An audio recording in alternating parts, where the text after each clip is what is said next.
Assalamualaikum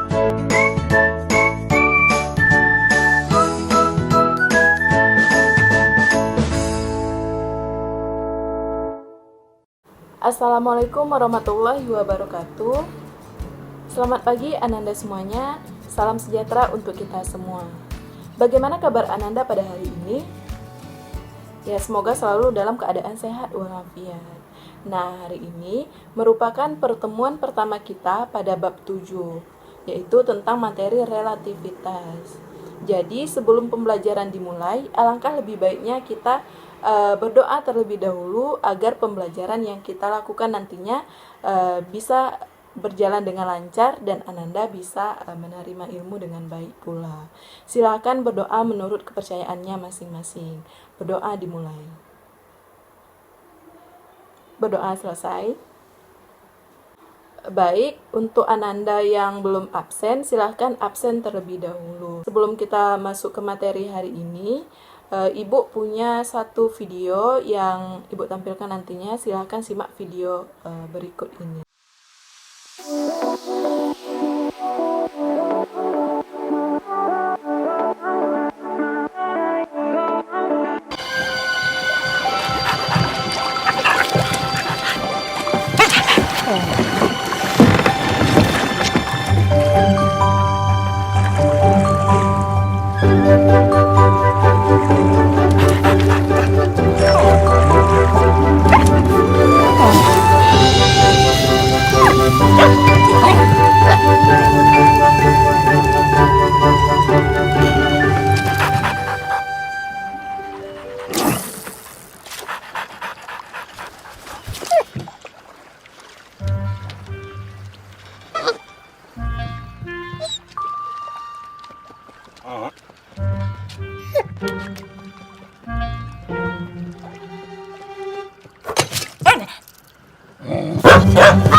Oke, setelah Ananda semuanya menyimak video yang Ibu tampilkan tadi, sebelum kita masuk ke materi selanjutnya, alangkah lebih baiknya kita mengulas kembali tentang materi sebelumnya.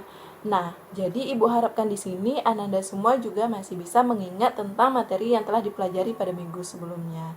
Pada minggu sebelumnya, Ananda telah belajar tentang radiasi gelombang elektromagnetik. Nah, radiasi gelombang elektromagnetik ini bisa dimanfaatkan dalam kehidupan sehari-hari. Contohnya, pemanfaatannya dalam aplikasi ronsen. Nah, aplikasi ronsen ini merupakan aplikasi yang digunakan untuk mendeteksi masalah kesehatan seseorang.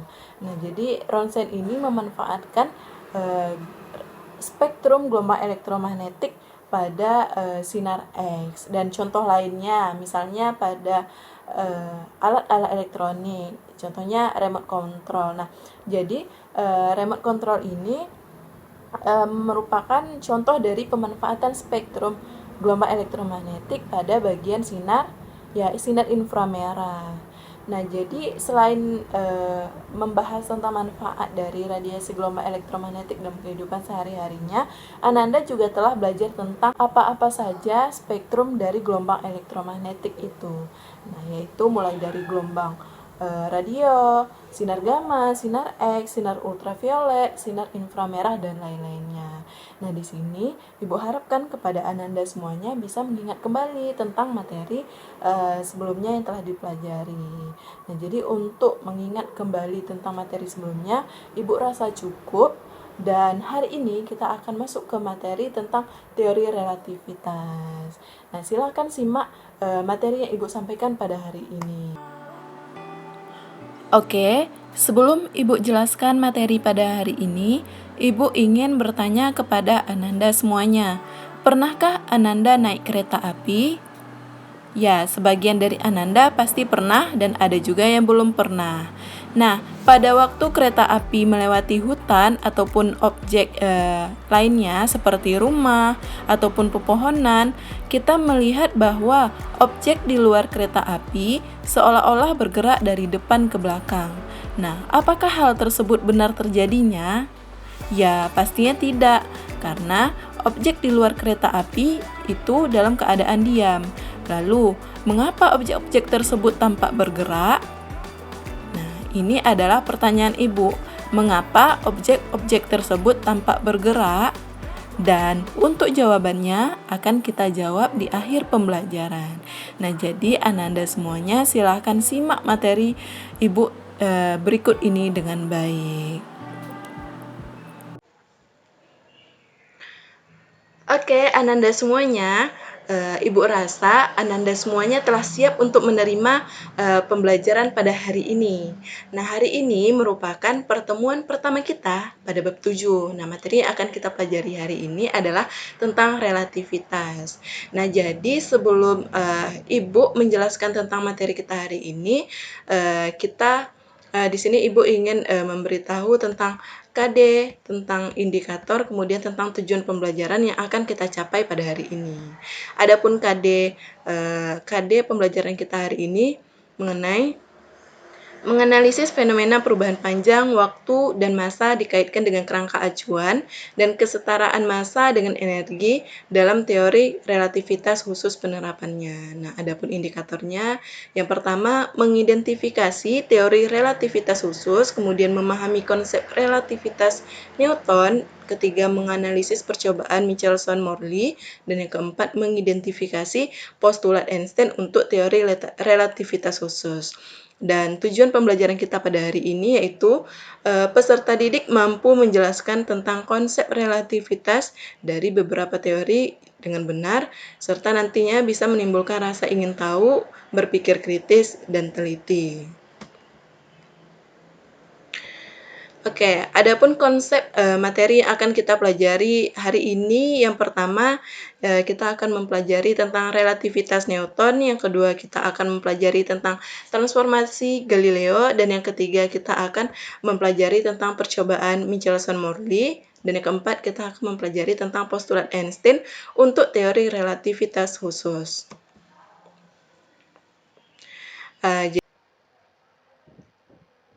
Oke, materi pertama yang akan kita bahas di sini adalah tentang relativitas Newton. Nah, relativitas Newton ini merupakan sebuah teori yang dikemukakan oleh Galileo Galilei dan Newton, yang mengatakan bahwa hukum-hukum fisika berlaku sama pada semua kerangka acuan inersia. Nah, jadi karena kita di sini menyinggung tentang kerangka acuan inersia, kita harus memahami terlebih dahulu apa sih kerangka acuan itu gitu. Nah, jadi di sini kita akan membahas terlebih dahulu tentang kerangka acuan. Jadi kerangka acuan ini adalah suatu kerangka yang menjadi acuan ketika sebuah benda dianggap bergerak. Nah, jadi benda itu dikatakan bergerak tergantung apa yang menjadi kerangka acuan dari benda itu bergerak, begitu. Nah, jadi yang pertama ini kerangka acuan inersial ini maksudnya ketika tidak ada perubahan gaya ataupun sigma F-nya sama dengan 0, maka kecepatan benda akan konstan atau benda akan tetap diam, begitu. Nah, itu tergolong ke dalam kerangka acuan inersial.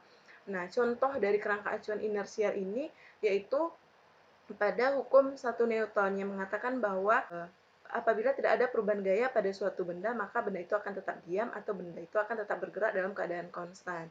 Nah, jadi pada hukum 1 Newton ini mengatakan bahwa benda itu bersifat lembam atau inersia. Nah, yang kedua ini ada yang namanya kerangka acuan non inersial. Nah, kerangka acuan non inersial ini ketika perubahan perubahan gaya pada benda yang bergerak tidak sama dengan 0, artinya ada perubahan gayanya, maka kecepatan benda bergerak tidak konstan, berarti ada nilai percepatan di dalam benda yang bergerak tersebut. 2 Newton itu apabila gaya yang bekerja pada benda bermassa M, maka benda akan mengalami percepatan yang besarnya sebanding dengan F dan berbanding terbalik dengan M. Nah, di sini berarti benda memiliki percepatan. Tetapi di sini benda juga bisa bersifat lembam, bersifat inersia, karena ukuran dari kemalasan ataupun ukuran dari inersianya suatu benda itu adalah massa. Jadi ketika massanya besar, maka percepatannya akan semakin kecil. Begitu. Nah, ternyata Newton mempunyai ide bahwa dia menganggap di alam semesta ini ada yang namanya kerangka acuan. Nah, kerangka acuan yang dianggap oleh si Newton ini adalah kerangka acuan universal, yaitu kerangka acuan yang menyeluruh. Nah, si Newton ini menganggap kerangka acuannya ini dinamakan dengan ether. Nah, apakah benar adanya kerangka acuan universal yang dinamakan dengan ether? Nah, nanti kita akan simak materi berikutnya. Nah, jadi Ibu juga memiliki satu video yang bisa Anda tonton. Semoga bisa lebih meningkatkan pemahaman tentang relativitas Newton ini. Silahkan simak terlebih dahulu. Seorang anak sedang mengamati dua mobil yang sedang melaju di jalan raya yang lurus dan datar dalam arah yang sama. Nah, masing-masing mobil X dan Y mempunyai kelajuan 70 km per jam dan 50 km per jam. Karena anak tersebut diam di suatu tempat, ya tentunya kelajuan kedua mobil tersebut diukur dari kerangka acuan diam. Dalam hal ini adalah anak yang diam di permukaan bumi. Namun, bagi orang yang duduk di dalam mobil Y akan mengamati kelajuan mobil yang di depannya dengan kelajuan 20 km per jam relatif terhadap penumpang di mobil Y. Apa yang diamati penumpang di mobil X secara umum dapat dikatakan bahwa apa yang dialami seseorang adalah sesuatu yang bersifat relatif, sehingga kecepatan mobil pertama yaitu mobil X relatif terhadap kerangka yang diam, sedangkan mobil yang kedua yaitu mobil Y bisa dikatakan mempunyai kecepatan relatif terhadap kerangka yang diam atau kerangka yang bergerak.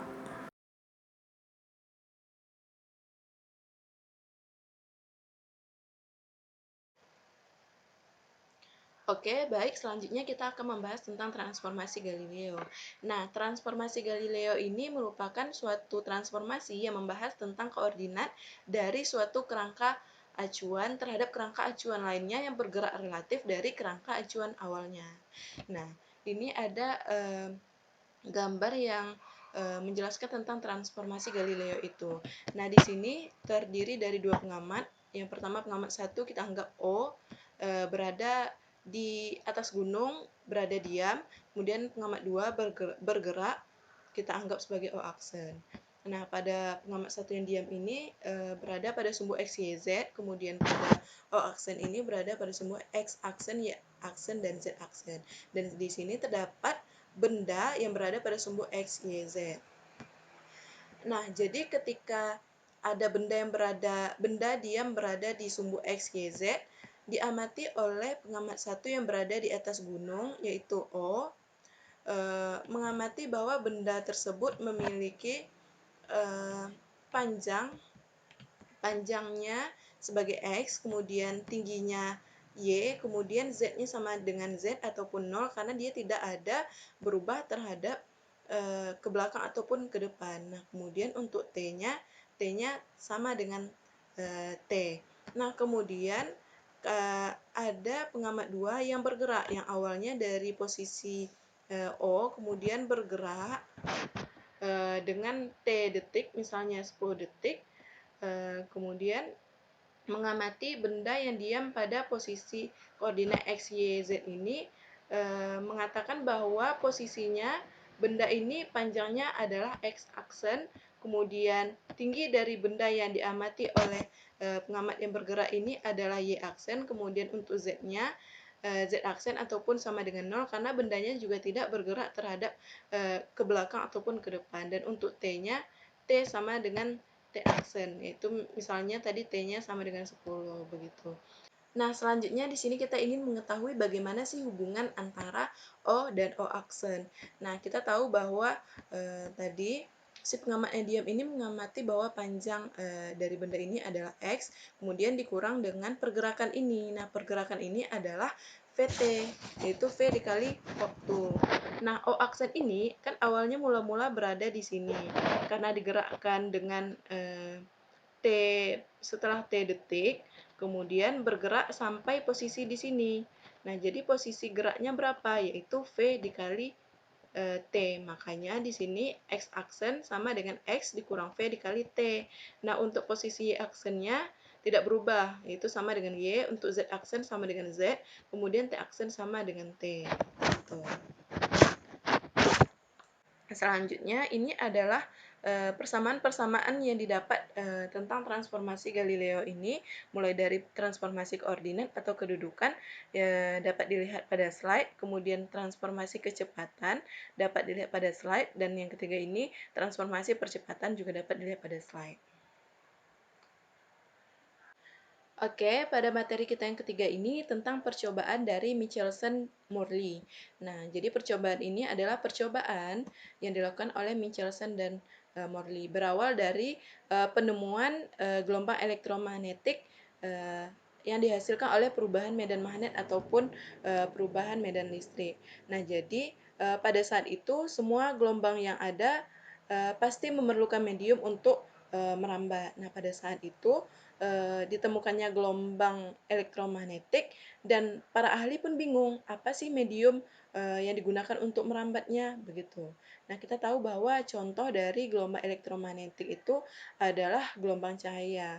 Nah, jadi kecepatan dari gelombang elektromagnetik itu bisa kita buat juga sebagai kecepatan cahaya. Nah, jadi ahli pada saat itu belum mampu mengidentifikasi tentang medium apa yang digunakan dalam gelombang elektromagnetik ini. Tapi para ahli percaya bahwa ada medium yang digunakan gelombang elektromagnetik untuk merambat. Nah, pada saat itu para ahli mengatakan bahwa mediumnya itu adalah eter. Nah, jadi tujuan dari percobaan ini adalah untuk membuktikan ada tidaknya eter. Nah, kita tahu bahwa eter ini adalah medium perambatan cahaya, kemudian eter ini adalah kerangka acuan universal, begitu. Nah, jadi eter ini ada tidaknya eter ini digunakan ataupun diteliti ataupun dicoba dengan menggunakan alat yang dinamakan dengan interferometer. Nah, jadi hasil dari interferometer ini yaitu dengan tujuan untuk memisahkan seberkas cahaya menjadi dua bagian, lalu menggabungkan kembali bagian-bagian tersebut untuk membentuk suatu pola interferensi. Nah, jadi untuk bagaimana proses dari percobaan Michelson-Morley ini, Ananda bisa lihat pada video berikut ini. Selanjutnya, di sini kita akan bahas tentang percobaan Michelson-Morley.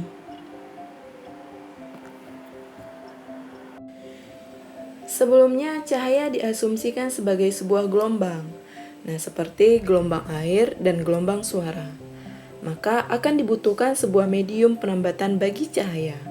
Nah, ether merupakan sebuah perkiraan medium bagi gelombang cahaya. Untuk membuktikan keberadaan ether, Albert Michelson dan Edward Morley melakukan sebuah percobaan. Nah, percobaan ini dilakukan pada tahun 1887 dengan menggunakan interferometer. Hipotesa Michelson-Morley mengatakan bahwa ether yang bergerak akan mempengaruhi perbedaan kecepatan cahaya tergantung pada arah rambat cahaya.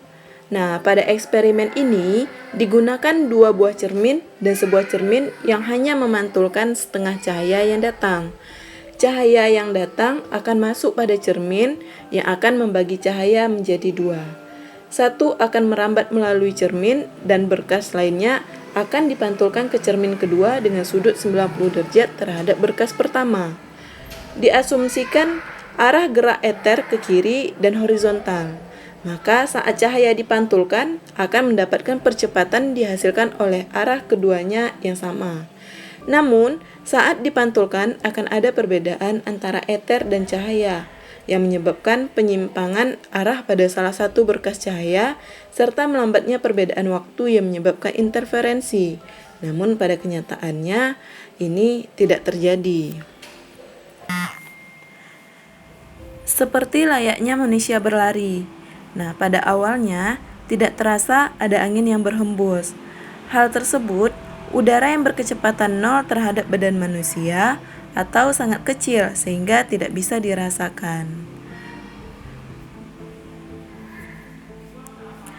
Namun, ketika manusia berlari, akan terasa angin yang berhembus, itu karena angin bertumbukan dengan badan manusia.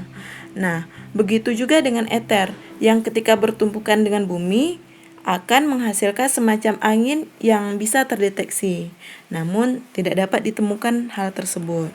Maka, didapatlah 2 kemungkinan, yaitu bahwa ether berkecepatan 0 terhadap bumi, atau ether sama sekali tidak ada. Saat percobaan ini dilakukan kembali 6 bulan kemudian, hal yang sama terjadi. Maka dapat disimpulkan bahwa ether tidak ada dan cahaya bergerak dengan kecepatan yang sama. Nah, meskipun konsep ether tidak relevan dan dianggap salah, namun konsep suatu benda atau materi yang terlihat atau tidak terdeteksi oleh kita mulai berkembang lagi.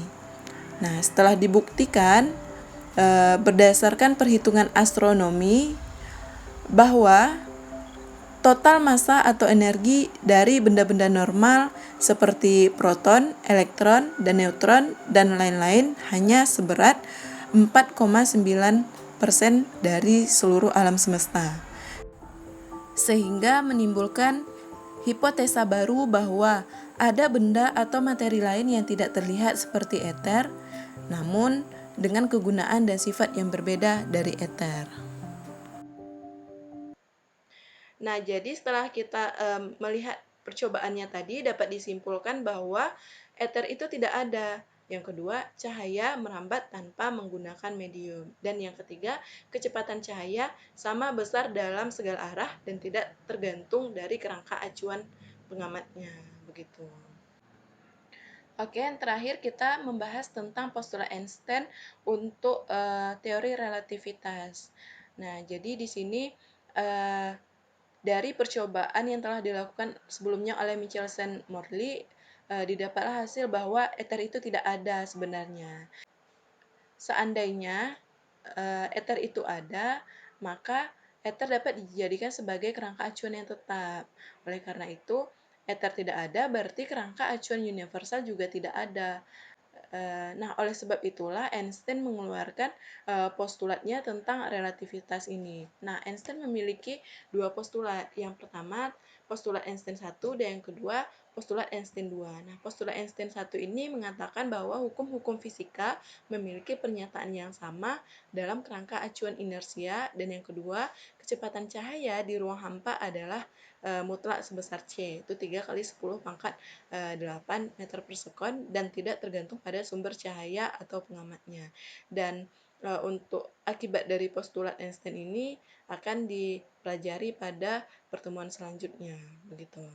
Nah, di sini kita hanya membahas tentang mengetahui tentang apa-apa saja dari postulat Einstein itu. Suatu sumber cahaya mendekati seorang pengamat dengan kecepatan v. Logikanya, kecepatan cahaya pasti lebih cepat nyampenya, karena kan sumbernya mendekati kita.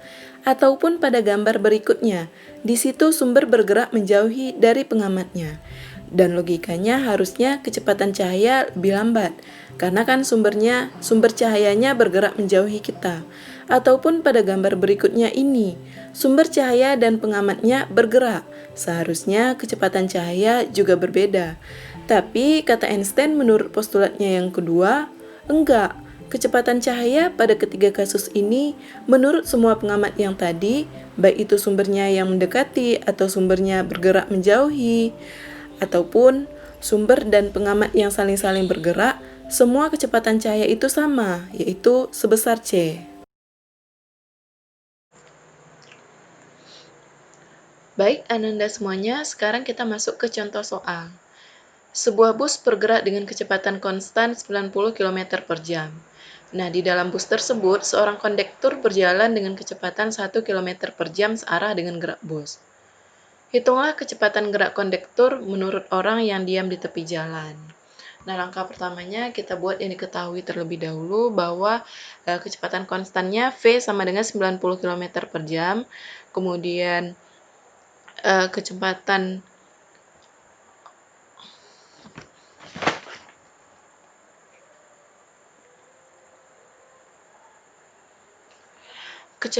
benda yang bergerak 1 km per jam.